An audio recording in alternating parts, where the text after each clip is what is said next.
chosen one, anchor your spirit to what I am about to say right now. That quiet you felt this morning, do not dismiss it. Heaven just recalibrated because of you, not because of someone else's prayer, not because of a prophet's intercession, because of what you did this morning, because of one specific act that you did not even recognize as significant. And the moment you did it, God looked at the original plan and said, "Cancel it. We are building something better. The enemy is working overtime right now for one reason and one reason only. He watched what happened this morning and he knows what heaven just authorized. It all shifts in the next 24 hours. The stagnation, the silence, the feeling that nothing is moving. But here is what you need to understand before we go any further. This is not shifting because your season finally arrived. It is shifting because of what you did. There is a difference, and that difference is everything. You did not find this message by accident. The algorithm did not bring you here. God did. This is a divine appointment that was written into the framework of this day before you ever opened your eyes this morning. You are not scrolling. You are being summoned. Stay until the very last second, because in the next few minutes I am going to hand you the exact spiritual verdict that heaven issued this morning on your behalf. I am going to show you the precise moment your act this morning functioned as a legal decree in the court of heaven. And at the end, I am going to give you the declaration that seals what God just authorized, so the enemy cannot touch it. Do not click away. Your future self is on the other side of this message, and if you leave before the end, you will walk out of this threshold without the verdict that was prepared specifically for you today. I know what the last 72 hours have felt like. It has not just been quiet. It has not just been quiet. It has been strange, like the atmosphere shifted and nobody told you why. Like you woke up this morning carrying something you could not name.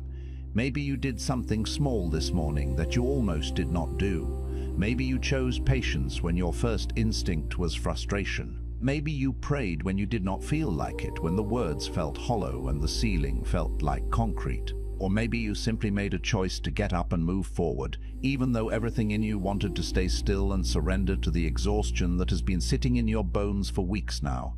You felt like none of it mattered. You felt like you were going through motions. You had no idea that what you did in that quiet moment this morning was being witnessed at a level far beyond anything you can see with your natural eyes. You feel suspended right now, like you are standing between two worlds, the life you have been living and the life God has been preparing. And in that suspension, the enemy has been whispering a very specific lie into your thoughts. Listen carefully, because you have heard this lie today. He is telling you that your act this morning was insignificant. He is telling you that small obedience does not move heaven. He is replaying every delayed promise, every unanswered prayer, every moment this year where you did the right thing and nothing seemed to change. The accuser is using your own faithfulness as evidence against you. He is saying your consistency has not registered. He is saying God did not notice. But I need you to hear what the scripture actually says about this moment. Zechariah 4:10 says, "Do not despise these small beginnings, for the Lord rejoices to see the work begin." Listen to that. The Lord rejoices, not tolerates, not acknowledges, rejoices. Heaven does not grade obedience by size. Heaven responds to the posture of the heart behind the act. And what you carried into that moment this morning was not small. It was the posture of someone who chose God when it cost them something. And that kind of obedience does not go unnoticed. It goes into the record. It becomes evidence. It becomes the legal ground upon which heaven moves. The enemy told you that your small act this morning was invisible. God just canceled his entire original itinerary because of it. The heaviness you feel right now is not the weight of being forgotten. It is the weight of transition. It is the pressure that builds in a room right before every wall shifts. You are not standing in delay. You are standing in the final seconds before recalibration becomes visible. What you did this morning was not routine. It was not weakness. It was not wasted. It was the act that moved heaven's hand. And before we go any further, I need you to understand something. What you're about to receive isn't just a message, it's a map. Some of you have been circling the same mountain for years, knowing something is there but unable to name it. You feel the pull, the ancient knowing, the whisper of a destiny just beyond your grasp, like a forgotten melody haunting the edges of your awareness. The Chosen One's blueprint was written for this exact moment in your journey, a divine roadmap designed to illuminate the terrain of your soul. It's a profound unveiling, an 8-chapter journey that decodes the intricate tapestry of why your life unfolded the way it did, why the suffering arrived so early, like an uninvited guest to your childhood, why the isolation felt so complete, as if you were the last soul on a silent planet, and most crucially, what divine forces are unlocking right now in this season of your life, preparing you for an unprecedented harvest. This revelation is not meant to be a solitary encounter. It also comes with the full audiobook, a portable sanctuary of truth, so you can carry this wisdom with you during prayer, during quiet moments of introspection, during the times when you need its divine assurance most. And for those of you who sense a stirring within, a deep, undeniable conviction that God is preparing you to speak, to carry a potent prophetic word into this generation, a word that can shift atmospheres and awaken sleeping giants, you'll also receive Activating Your Prophet Mantle as a powerful bonus guide. It's an essential tool to help you step boldly into your voice. The link is in the first pinned comment, a beacon pointing you toward this sacred inheritance. But it won't remain there forever, for divine invitations often have a finite window.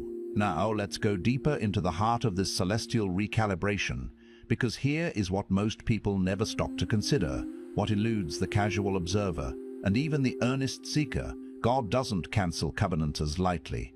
He doesn't reroute the cosmic currents of destiny without profound reason. When heaven itself recalibrates around a single human being, it signifies that this individual has performed an act, spoken a word, or achieved a state of being that registered like a seismic shift in the spiritual atmosphere.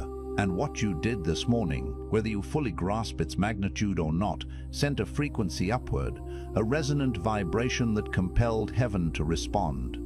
Not out of disruption or a desire to cause chaos, but out of pure, unadulterated recognition. It was an acknowledgement of a shift that had occurred within you. Think about what that means for a moment. You have been praying, waiting, pressing through the trials and tribulations, and somewhere deep within the chambers of your heart, you have been harboring a quiet, persistent doubt, wondering whether any of your earnest pleas, your silent tears, your persistent efforts are actually being heard in the vast expanse of the cosmos. And the answer that reverberated this morning wasn't a faint whisper, a still, small voice that easily fades into the background noise of life. No, it was a complete, divine restructuring, a celestial decree. Heaven didn't merely adjust the margins of your existing story like a minor edit. Heaven, in its infinite wisdom and power, cancelled the entire draft and began writing something entirely new, a narrative of unparalleled glory and purpose. But here is where the revelation deepens. For most people hear that and immediately feel a wave of hope surge through their being. And indeed, hope is right. Hope is profoundly warranted. But if you allow yourself to stop at the ephemeral feeling, you will miss the profound instruction embedded within this sacred moment. God doesn't recalibrate your life simply to make you feel special, though you are undeniably cherished. He recalibrates because he is orchestrating a transition about to move you to a new spiritual landscape, a realm of purpose and destiny that the old blueprint, the previous iteration of your life, could never have accommodated. And this means that something you have been clinging to, something you may have affectionately or even desperately called your dream, your plan, your meticulously crafted timeline, had to be released, like a bird leaving the nest, before he could place the new assignment, the greater calling, into your open hands. This is often the part that stings the most, the aspect that brings tears to the eyes and ache to the soul, for most people. Because the thing that God cancelled this morning wasn't just an external plan, a career trajectory, or a relationship. In many profound cases, it was a version of yourself, a version that had grown too comfortable in the waiting room of life, mistaking the preparation for the destination itself. a version that had started to confuse the antechamber of divine process with the grand ballroom of your ultimate purpose. You had begun to settle into the delay, into the season of dormancy, as though it were your permanent address, your unchangeable reality. And God, in his boundless mercy and perfect timing, looked at you this morning and whispered, "Not yet, but more importantly also, not here, never here. Never here." You were never meant to reside permanently in the place of preparation, and what is coming next, what is poised to unfold, will likely surprise you, because it always does at this profound layer of divine revelation. Observe, there is a timeless pattern that runs through the lives of every single individual whom heaven has ever dramatically redirected. It is woven into the very fabric of their journeys. It shows up with breathtaking clarity in the story of Abraham, when God commanded him to leave everything he knew, every familiar comfort, every deeply ingrained security, without even providing him with a clear destination. It manifests in the poignant narrative of Ruth, who walked away from the known and the comfortable, a widow leaving her homeland in the direction of a harvest she couldn't yet see, driven by an unseen promise. It is powerfully evident in the dramatic transformation of Paul, who was stopped mid-stride on a road that made complete logical sense to him, a road he was absolutely certain he was divinely appointed to be on, and was rendered blind until he could finally see with spiritual sight. The undeniable pattern is this: God never recalibrates the merely willing, he recalibrates the ready. And ready looks and feels vastly different from willing. Willing says, "I will go, but only if the conditions are exactly right, if the path is clear and the outcome is guaranteed." Ready, on the other hand, says, "I have already let go of the need for guaranteed conditions. I am committed to the journey, whatever it may hold." This morning, something within you, perhaps a subtle release, a quiet surrender, finally let go. Maybe you didn't even feel it consciously, like the gentle unfolding of a petal. Maybe it happened in the liminal space of the quiet before you were fully awake. In that thin, sacred space between sleep and waking, where your conscious defenses are lowered and your spirit speaks with a clarity and freedom that your analytical mind rarely allows during the waking hours. Something deep within you released its grip, and heaven noticed. The spiritual registers lit up, and the entire architecture of your next season, the very blueprint of your future, shifted in immediate, powerful response. But here's the part no one wants to hear, the truth that can initially feel like a harsh wind, and it absolutely needs to land with divine gravity before we go any further on this sacred path. The recalibration isn't solely about what God is adding to your life, the new blessings, the expanded opportunities, the divine appointments. It is equally and perhaps more profoundly about what he is removing, and some of what he's actively removing right now with divine precision. You are still desperately trying to hold on to, like a child clinging to a broken toy. Some of what he's canceling, with heavenly decree, you have been passionately praying to keep. There are relationships in your life that felt like destiny, like divinely ordained partnerships, but were in actuality subtle detours designed to teach you lessons before you reached your true destination. There are opportunities that gleamed like brightly shining open doors, but were, in reality, rigorous tests of your spiritual discernment and your ability to distinguish the divine from the deceptive. There are versions of success, glittering mirages you've been relentlessly chasing, that, if God had allowed you to reach them, would have ultimately taken you further from your actual divine calling, not closer to it. And this is the inherent tension, the profound paradox of divine recalibration. It doesn't always feel like a blessing when it initially begins. It often feels in the moment like a devastating loss. Stay with me, I implore you, because what is coming next is the very path that holds the power to break the cycles of the past and set you free into your appointed destiny. Joseph understood this tension, this agonizing paradox, better than almost anyone in the sacred texts. He carried a dream, a genuine, palpable, God-given dream, and for years after receiving it, everything that transpired in his life appeared to be the polar opposite of that dream coming true. His own brothers, those closest to him, stripped him of the coat of many colors, a symbol of his identity and his father's favor, casting him into the darkness. He was thrown into a literal pit, a place of abandonment and despair. Sold into slavery, his freedom and dignity ripped away. Falsely accused, his character maligned. Imprisoned, his potential confined. And yet, at every single point of apparent cancellation, of utter devastation, God was not absent. God was actively constructing. The pit was not a punishment. It was a powerful, albeit agonizing, preparation for the palace. But Joseph, trapped in the suffocating darkness of the pit, could not see the grand design. He had to keep trusting without any tangible evidence. He had to preserve the integrity of his spirit without the comfort of a timeline. He had to allow God to recalibrate his circumstances, again and again, without allowing the relentless recalibration to curdle into bitterness and resentment.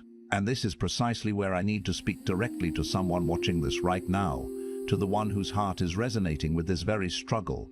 You have been in a pit, perhaps not a literal pit of darkness and despair, but spiritually, in a place where your magnificent gifts were visible to all but tragically unused, where your divine purpose was deeply felt within your soul but remained frustratingly unexpressed, where the dream that God himself placed within your core was vibrantly alive but buried beneath layers upon layers of profound disappointment and deferred hope. And in your anguish you have been crying out to God, asking him, why hasn't the breakthrough come yet? But the true question that heaven has been patiently waiting for you to ask, the pivotal inquiry that unlocks the next stage of your destiny, is not why hasn't it come? The real question is this: am I truly ready to receive it in the exact form that God has chosen, rather than the idealized form that I have stubbornly imagined? Because here is what most people miss entirely.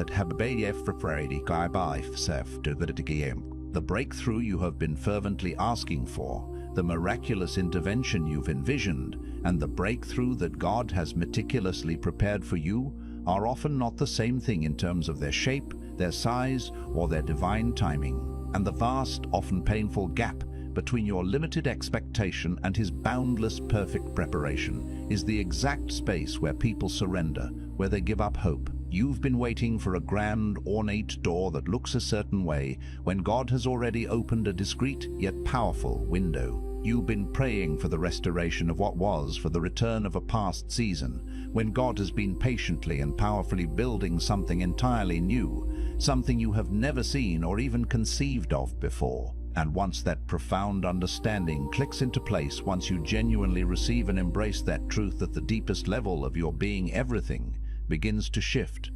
The perspective changes, the struggle softens, but there's still another layer, another profound truth lying just beneath the surface.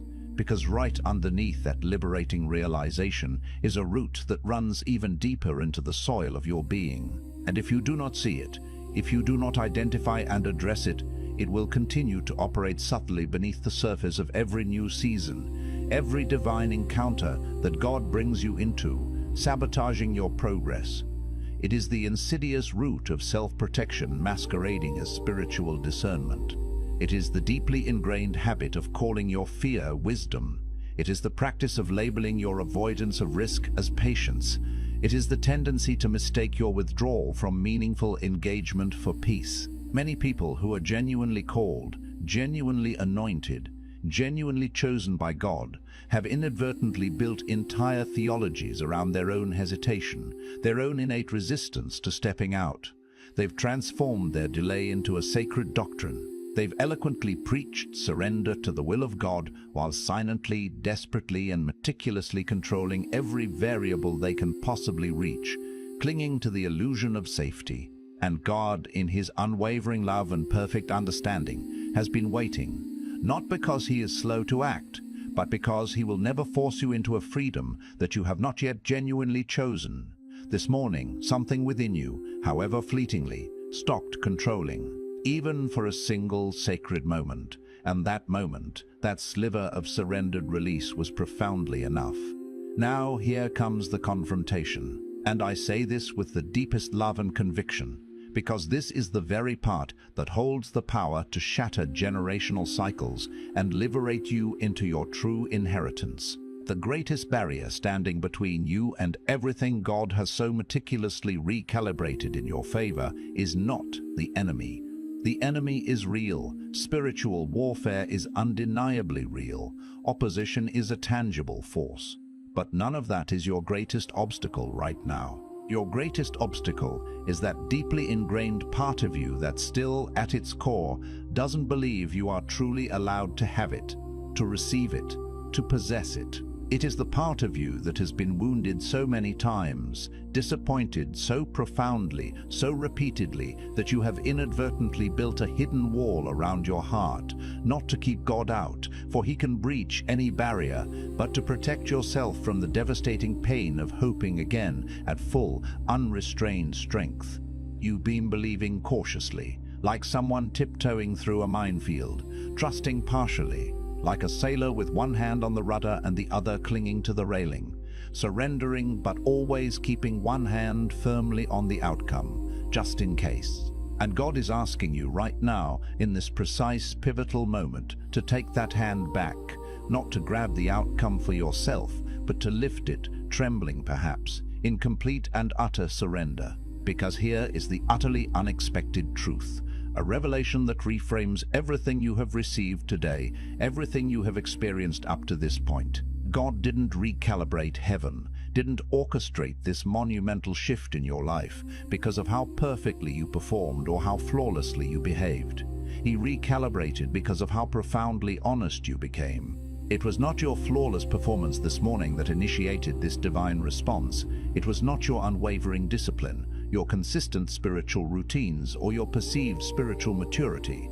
It was the moment of raw, unguarded honesty, the profound moment you stopped pretending to be okay when you weren't, the moment you allowed God to see the actual, unvarnished condition of your heart. That was the celestial signal that heaven responded to, not the polished prayer, delivered with perfect articulation, not the memorized declaration, recited with practiced eloquence. It was the truth that lay underneath all of it, the authentic cry of your soul, the place within you that finally whispered with complete vulnerability, "I don't have this figured out. I desperately need you to carry what I simply cannot." That raw vulnerability, that sacred nakedness before the gaze of the Almighty, was the very catalyst that activated the recalibration. Heaven doesn't primarily move toward your perceived strength. Heaven moves with unparalleled power toward your surrender. And that, my friends, changes absolutely everything. Because it means you don't have to arrive at your destination fully healed before God can begin to use you. You don't have to arrive at your calling completely whole before He can send you forth with divine purpose. You don't have to arrive with absolute certainty before He can establish you firmly in your destiny. He is building within you right now, through this very moment of profound recognition and surrendered honesty, an unshakable foundation that will be more than strong enough to hold the immeasurable weight of everything He is about to release into your life. Now I invite you to place your hand upon your heart, to feel the pulse of divine truth within you, and to declare this with me, with every fiber of your being. I release the version of myself that survived by staying small. I release every agreement I have unconsciously or consciously made with delay, with doubt, with the insidious lie that I am too broken, too flawed, too unworthy to be chosen. I cancel every expectation I have built in my own mind without heaven's divine input or confirmation, and I open my hands wide and receptive to receive what God has actually perfectly prepared for me. I am not waiting for permission to step into my divine purpose, because that permission was eternally granted before I was even born. I do not carry the limiting labels that have been placed upon me by people who could not see what God sees, who could not comprehend the divine potential He has ignited within me. I walk forward today, not because I possess all the answers or have every step mapped out, but because I profoundly trust the one who does. My breakthrough is not coming in the future. It is already here. It is already moving. It is already intricately woven into the very fabric of this sacred moment. I am seen. I am known. I am exactly where heaven needs me to be.